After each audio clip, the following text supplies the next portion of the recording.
welcome. This is Always Acting Up. My name is Caslin, and this is the podcast where I'm going to share all of my personal stories and journeys as an actress in LA. This episode, we are going to be talking about creating your own content, and I have a very special guest with me today.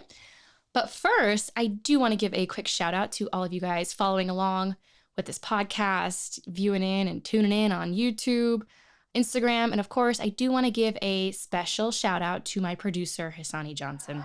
And like I said, we do have a very special guest today. I am very excited. She is not only a good friend of mine, but she is an actress slash writer slash director slash producer. I think I have all of that. Welcome, Destiny Faith. Hi, thanks so much for having me. I am so excited because, first of all, we've been friends for a little while now, and I knew you had this movie called The Trap, but I have to be honest, I have only seen pieces and parts of it, and this was just the first time I've seen it all the way through. Oh my, Wow. Yeah, I had no idea. I had goosebumps. I am so excited to talk about this. I need to hear everything. I'm so excited to hear what you're going to have to say. Yay, I'm glad that you enjoyed it, and I can't wait to talk to you more about it. Yeah, so I mean, I've made my own content before, and it's definitely a challenge. So we're going to definitely get into some of your challenges. But first, I'm curious, maybe you can give everyone a brief summary of what your film, The Trap, is all about. Yes, so my film is about an inner city high school basketball star named Kevin, who gets a scholarship to go to one of the top colleges in the country.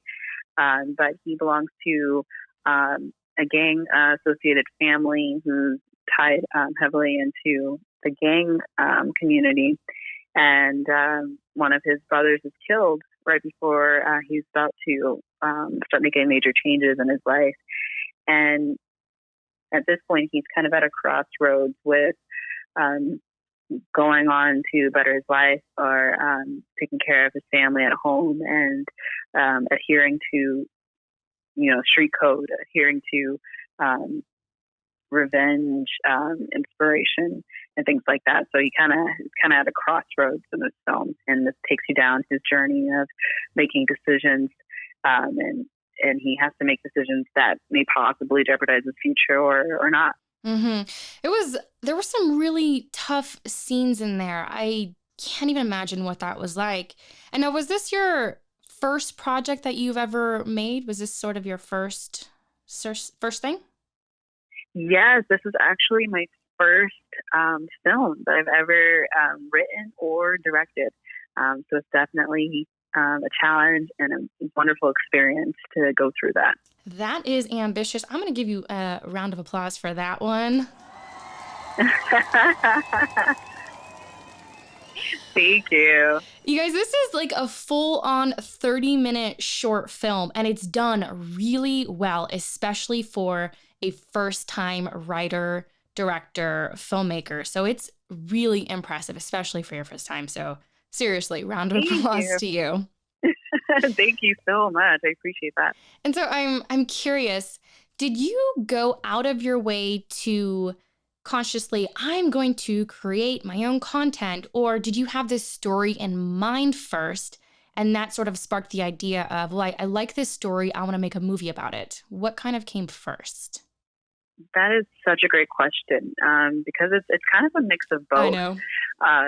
The idea itself is it's loosely based on a true story, something that happened to a family member of mine several years ago. And when I was in high school, I wrote a play version of that story when I was in a playwriting class. And I actually had no idea or any intentions of making it into something greater than a class assignment. But then a few years later, I got this itch to create my own content. I was feeling a little art deprived, so to speak. Mm-hmm. Like I wasn't, taking as many classes as I wanted to. I wasn't working as much as I wanted to as an actor. I was auditioning for so many other projects, but wasn't feeding my creativity the way I wanted to. So I had this itch to create something, and I wanted to try my hand at directing. And so I pulled out a few short stories that I wrote as a kid, and this play that I wrote in high school, a very short play, was really pulling at me. So I decided to rework it a bit, and the film essentially became an adapted version of a play that I wrote years before. Wait, so I'm curious about this play. You said you wrote the play. Did it ever go into production? Like, did anyone actually make the film? I'm sorry, make the play? No. It was actually a class assignment. We had 10 minutes to write something that was on our hearts. And so, or not 10 minutes, we had to write a 10-minute play on something that was on our hearts. So, this was heavily on my heart. I had a cousin who had passed away a few years ago, was killed, and it always bothered me, the circumstances leading up to it. Like, he was somebody that had changed his own life around and was doing better in his life for his daughter. And he grew up in that kind of environment, where that kind of environment, like gang affiliations and stuff like that, were very attractive. He could have been pulled in by a lot of that, and he worked really hard to stay out of that. And then when he got older, moved out of that neighborhood, was doing well with his life, came back and got into an argument with someone that eventually took his life. And it always bothered me that someone could make it out of that circumstance and still kind of lose to that life. I really was challenged with the thought of how people looked at him in his life and not really knowing who he was as a person and how hard decisions are to make in that lifestyle. Gosh, so it's definitely something. That's really tough. And what's sad about that story is this is one individual and one specific story, but situations like this are happening every single day. Absolutely. It's so crazy, actually. Like, just last year, someone I know very closely, someone I used to babysit, was killed in a similar way. And what's crazy is that their mom is in this film as well. And so we talked about this a great deal, about how she felt like it was like life imitating art, so to speak, how they were both involved in this film, and for him to lose his life in a very similar way just shows that this isn't just my story. This is a lot of people's story. It's more common than we think. Mm-hmm. I'm telling you, I really did. Like, I have goosebumps right now just talking about it. And especially that end scene. I don't want to give it away, but that end scene was just so gut-wrenching. It was heartbreaking. And I think because it is a real scenario, like these are real situations. So do you think that with it being such a difficult story to tell, how is it filming some of these really hard scenes? Like, I would imagine everyone would take it very seriously. Like, was it hard watching through the monitor and kind of being behind the scenes, watching people recreate real life for the most part? Oh my gosh, absolutely. Some of these scenes are very visceral. The first night of filming was actually that very last one of the last scenes, the second to last scenes of the film, and which is a very emotional scene, very powerful scene. Everyone was very serious on set. The crew and cast were very professional. It was a quieter day on set, just because of how emotionally challenging that scene was, and everyone really gave it their all, and really made space for the actors to have their moments, which is something that was extremely important for me in creating this film, was allowing my actors to live in those moments for a while. I didn't say cut too early on set. I would let the scenes play out and let them have their moments, and it proved very successful doing that, allowing people to be human for a second. Did you, when you were casting your actors, did you kind of put that out there for them to know, hey, just so you know, this is going to be really emotionally difficult? Did you seek out actors who may have did you seek out actors who have like similar situations or who could relate directly to the story? Actually, great question. Actually, I didn't really consider that in the initial casting. The breakdowns of the characters did mention, like inner city, kids, and mention a little bit of their backstory. But I got so many different types of people from different walks of life that came in and auditioned. I knew the essence of the characters that I wanted. And I had specific ethnicities in mind too, to make it more true to life for the people who these characters actually represent in real life. But I did have characters actors come in that did not necessarily fit the ethnicity I had in mind for specific roles, but came in and still had that essence or had similar upbringings and came in and gave of themselves. So it was pretty cool seeing the different, seeing a variety of people come through for these roles. Yeah, I mean, it's really, it's really well done. I'm really impressed. So how does it feel being your first film and it being such a strong storyline going into the casting process as an actress? What is it sort of like looking at other actors who are auditioning for you? What was that experience like for you kind of choosing your actors for the film? This was such an amazing experience. I highly recommend all actors produce their own content and go through a casting process, at least, maybe sit in with a casting director at some point too to see how this experience is, because it really, really opened my eyes to the casting process. It really helped me learn as an actor to not take the casting decisions so personally, because there were a lot of good actors that came through, some that were highly skilled, especially for the lead role, Kevin. I got a lot of good actors from different walks of life, and some really impressed me with their skill set. But the people that wound up getting cast were people that really fit the essence of my character. There were people that walked in the room and I felt like an immediate connection to them. It was more than just their acting of the words on the page, but just how they spoke to me when they walked in the room. That really, there were people that came in where I was like, this is Kevin. Like he's who I imagined in my head. Wow. That's amazing. I'm almost wondering if there's some type of Excel sheet with the numbers on there of how many auditions you go for that you're right for, or that you're good for, but that you're not actually right for. Because I think that's something we forget often.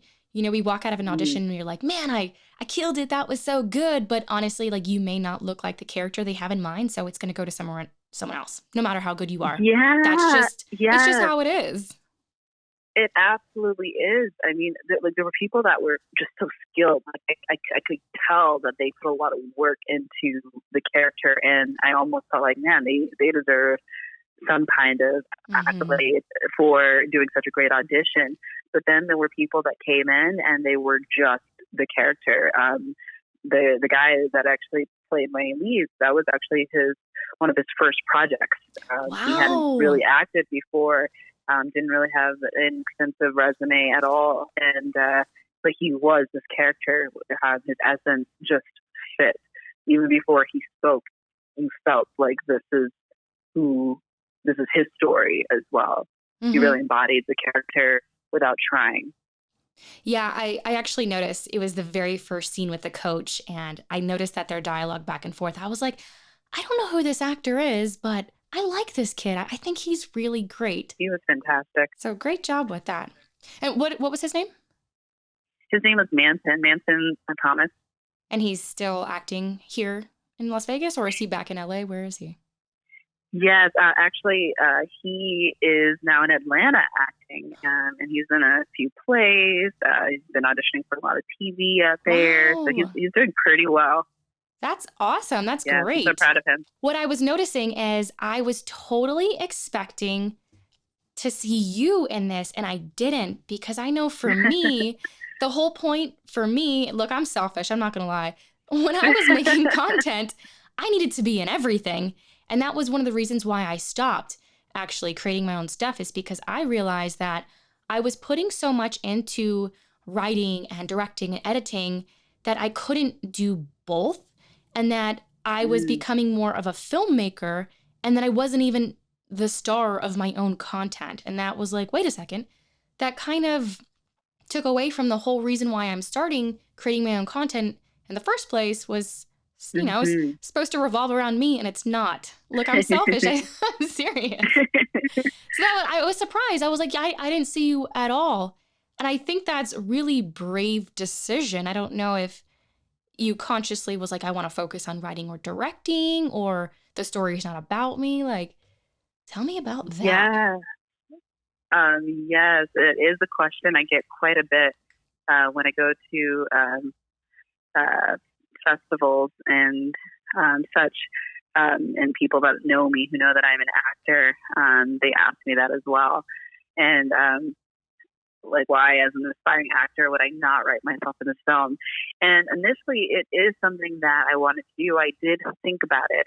And there were even several earlier drafts of the film, which there were more prominent female characters. None of them really fit me anyway, but as I did more rewrites, I really had to determine what served the story best and what message I really wanted to get out there. So I had to let go a lot of my personal feelings in order to serve the story. And once the process was in motion, I recognized that it was no longer about me. And I think that's okay. I think that the story was the most important. And additionally, since it was my first time directing, I wanted to ensure that my focus and my energy were spent effectively. I didn't want to, because as an actor, I give 110%, or at least I tried to, in the role that I was playing, and I knew I could not fully serve myself as an actor while also trying to fully serve myself as a first-time director. I did have a small cameo in the trap, though, in the diner scene. I am the waitress in the restaurant. What? Yeah. I didn't even notice this. But I'm the waitress. You can barely see me, but okay. Rest assured, so I will write something for myself one day, because now that I kind of got myself into a little groove, now I understand who I am as a director. I think I can take a little bit more risks with that in the future. I think you may have tapped into something, though. I think directing may be something you will probably potentially do down the line.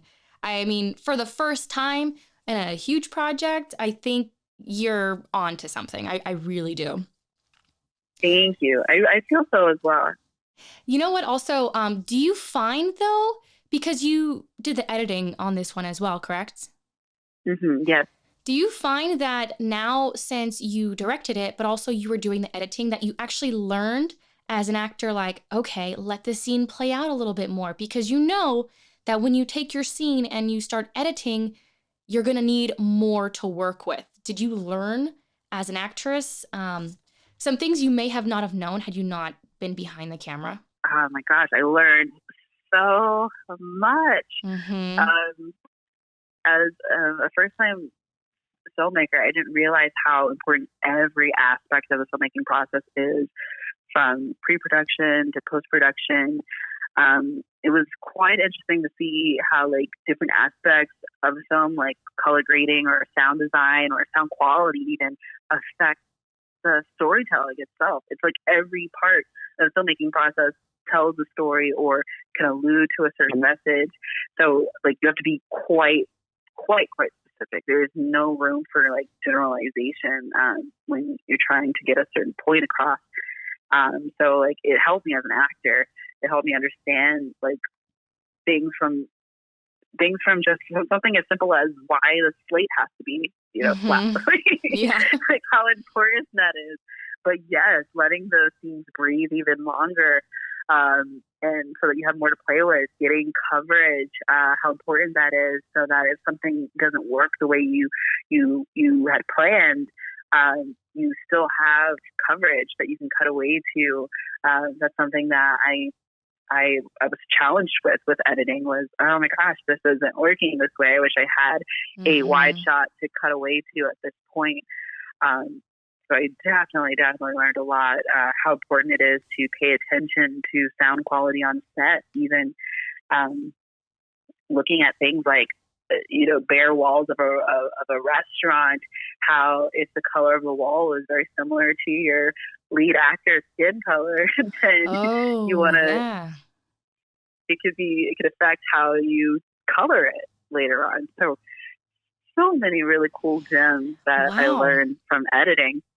Yeah, I mean, and there's even like super small things as like, if your eye line is, say you're looking into the camera, I don't know why you look into the camera, but if you were looking into the camera versus if you were looking to the top of the lens, that's going to make a difference too. And as an actress, we don't really learn these things. Like you can do on-camera classes, but I think you learn so much going behind the scenes of a project that you would have never known before. Like I didn't know that putting the scene into, I'm editing on Premiere, that it was going to take X amount of time to import it. I was going to have to edit it. The more layers I added onto the scene was going to take even longer. Then I have to render it. And depending how large your project is, it's going to take forever. And then you have to go in and cut this, cut that, fix this sound. And I had no idea that it was such a long process until I started doing it myself. And now I have a whole new respect for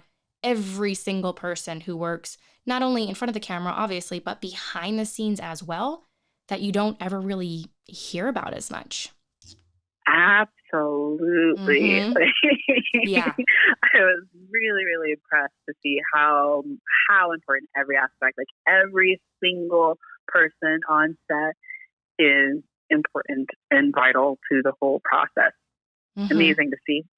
It really is. And so how long do you think it took you from when you started with this idea of turning your play into a script to the final edit? Like, what do you think was the total timeline? All together, I would say about 2 years, which feels like quite some time. It is, but there's so much pre-production as well, and you got to plan out your shots. And especially being first time, it's going to take a little bit longer as well. Absolutely. I went in expecting to write, when I did the rewrites, this was originally like a 10-minute play. So I had no idea I would eventually make it like a 30-minute short film. I honestly wish I would have spent a little bit more time to basically make it into a feature, but I didn't want to be overly ambitious for my first project, I guess. But at the same time, it was pretty ambitious for a short film anyway, so I might as well had gone full in with all the time it took. It definitely was ambitious, but you did a great job. So how did you go about being a first-time director, how did you go about finding your crew? Yes. So I have worked on a lot of sets in town as either an actor or behind the scenes as a PA or like a second AC. And so I was able to actually collaborate with a lot of people I had worked with or worked for in the past, which was really, I was quite lucky with that because I was able to work with people I was already familiar with. And that proved quite helpful throughout the whole process. Yeah, so, I mean, that's what they always say. You want to surround yourself with people who are better than you and who know more than you to kind of help you and drag you along with all this. And I know several of the cinematographer is very well known here in town, Alberto Triana. So that's a great choice, and you're very lucky to have him on your projects. Absolutely. I was very, very lucky to have Alberto on this project. He's a fantastic cinematographer. And what's great is that he was growing and learning throughout this process as well. So it's cool to see where he was at the beginning of the film to where he was when we wrapped filming. You can actually, like, if you're paying close attention, you can actually see, where he's grown as a cinematographer too. So it was such a great collaboration because we both got to learn with each other. Okay, well, I'm definitely going to have to go back and look. And I definitely want to see you in the waitress scene because I don't remember seeing that. But now I need to go back and look once more because I have to see this. And so, and if it's okay to ask, you said this was a collaboration. Was there sort of a budget involved, or was it kind of everyone wanted to be a part of the project and collaborate? It was a mix of both. Like, it was a mix of self-funding and trade and collaborating. I used a lot of my savings to help fund the project because I was working full-time as well as acting. And then as calling in favors from my friends who are artists and filmmakers like Alberto Triana, and then people that I've worked with before, and then local businesses, which is really cool. It really taught me to get out of my shell and not be afraid to ask for help, because there were a lot of local businesses actually in town that I'm grateful for because I came to them, either reached out to them online, met with them, talked to them about my idea and what I wanted to do with the film. And some of them just came on board with something as simple as, well, on the day you guys film here, make sure Crafty is my restaurant food and not ordering out somewhere else. Or, just simple things like that. Or some people came on board because they believed in the project. And that was such a big shock to me that I could get so much assistance because people simply believed in you. It's very humbling. It's funny that you mentioned that because I actually had an acting teacher at one point. She was talking about, this class, and what would be more beneficial for me. And then she kind of was like, and here's the cost. And I was like, oh, I can't do that. And she's like, well, you can ask your family members for help and see if maybe somebody wants to, contribute a little bit of money towards your career and education. And I was like, oh, I can't. And she goes, well, have you ever asked anybody? I was like, no, I never even thought about asking. She's like, well, how do you know if you've never asked? It's super simple like that. But now I kind of go by that mindset. Well, if you don't ask, you don't know. My mom used to say, closed mouth don't get fed. Exactly.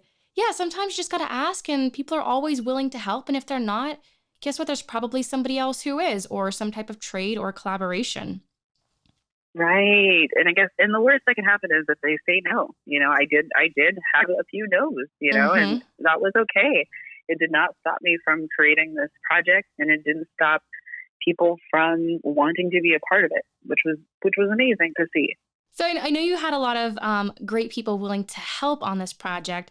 Did you have any challenges, maybe with location, with actors? Like, what was some of the biggest challenges you faced with this film? Oh, yes.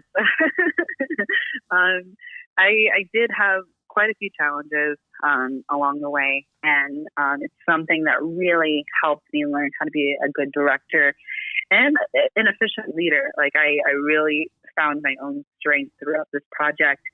And I learned that, challenges are inevitable, especially in indie film. I made sure that I listened to other ideas on set. Listening was very important to me.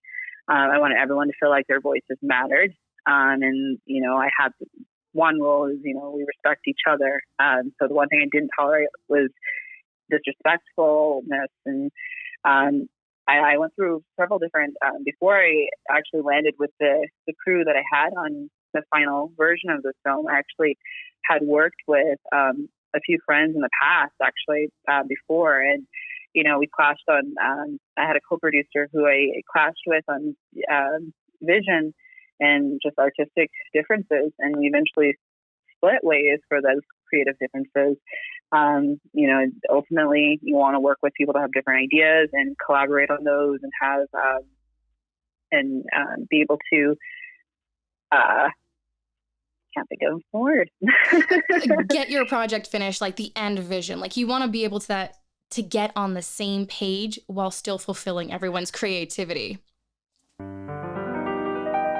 Hey guys, sorry to interrupt, but I do want to keep these podcasts nice and short. So we are going to be splitting up this episode into 2 different parts. This is going to be part 1, and we will be having a part 2. So if you do want to continue and hear a little bit more, make sure to check out part 2 in another episode.